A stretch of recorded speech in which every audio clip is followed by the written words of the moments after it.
হরে কৃষ্ণা। ভারতে 4টি মুখ্য ধাম আছে। 4টি ভিন্ন ভিন্ন যুগে ভারতভূমির চারদিকে ভগবান তার মহিমাময় লীলাবিলাস সম্পাদন করেছিলেন। সত্যযুগে তিনি উত্তর ভারতের বদ্রীনাথে শ্রী নারায়ণ রূপে আবির্ভূত হন। দাপুর যুগে তিনি শ্রী দ্বারকানাথ রূপে প্রকটিত হন। ত্রেতা যুগে তিনি দক্ষিণে রামেশ্বর শ্রী রামচন্দ্র রূপে লীলাবিলাস করেন। এই 3 যুগের সববারে তিনি নররূপে আবির্ভূত হয়ে লীলার প্রকট করেন।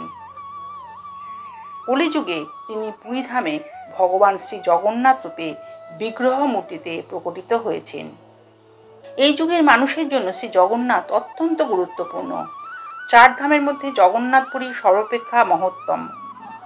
অন্য সব ধাম পরিদর্শনের পর তীর্থভ্রমণের পূর্ণ ফল পেতে অবশ্যই জগন্নাথ পুরী ধাম পরিদর্শন করতে হয়। একটি প্রবাদ আছে, ভগবান বদ্রীধামে স্নান করেন, দ্বারকা ধামে তিনি পোশাক পরিধান করেন, পুরী ধামে তিনি ভোজন করেন এবং রামেশ্বরমে ভগবান নিদ্রা যান। পুরী ধাম বহুবিধ নামে পরিচিত, যেমন শ্রীক্ষেত্র, পুরুষোত্তম ক্ষেত্র, নীলাচল ধাম, জগন্নাথ ধাম, সমানিক তীর্থ, উদ্যান পীঠা, মর্ত বৈকুণ্ঠ, নীলগিরি, নীলাদ্রি, শঙ্খক্ষেত্র, ভূস্বর্গ এবং নৃসিংহক্ষেত্র। পুরী শব্দের অর্থ হচ্ছে বসবাসের স্থান। যিনি পুরীধামে বাস করেন তাকে বলা হয় পুরুষ। শ্রী জগন্নাথ হচ্ছেন পরম পুরুষ। পুরীধাম এমন এক স্থান যেখানে পরম পুরুষ ভগবান বাস করেন। শ্রী জগন্নাথের উপস্থিতির কারণে এখানকার সবকিছুই পূর্ণ। পুরীধাম পুরুষোত্তম ক্ষেত্র নামে খ্যাত। শ্রী জগন্নাথ হচ্ছে পুরুষোত্তম। এই স্থানের প্রতি অত্যন্ত প্রীতিশীল হয়ে তিনি তার নিজ নাম অনুসারে স্থানের নামকরণ করেন। এই ধাম স্বয়ং ভগবান হতে অভিন্ন। পুরীধাম এ ধরনের স্বর্গ নামে খ্যাত। ভূস্বর্গ।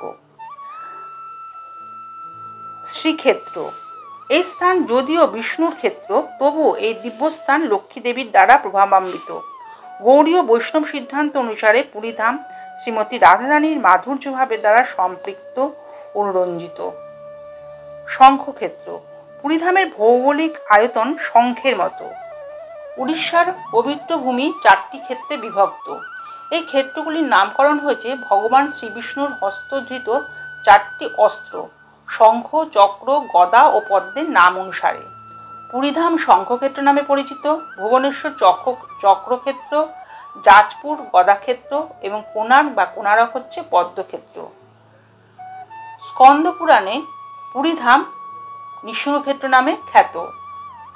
মহারাজ ইন্দ্রদ্যুম্ন শ্রী মন্দিরের নির্মাণ কার্য সমাপন করে মন্দিরের উদ্বোধন অনুষ্ঠানে ব্রহ্মাকে আমন্ত্রণ জানানোর জন্য ব্রহ্মলোকে গিয়েছিলেন। ব্রহ্মা সেখানে যজ্ঞ সম্পাদন করেন।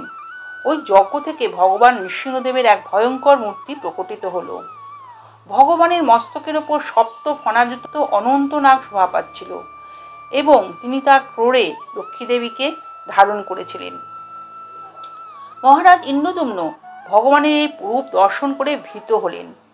রাজার প্রতি সদয় হয়ে ভগবান তৎক্ষণাৎ শান্তমূর্তি শ্রী নারায়ণ রূপ পরিগ্রহ করেন। এই কারণে পুরীধামকেও নৃসিংহক্ষেত্র নামে পরিচিত। Thanks for watching.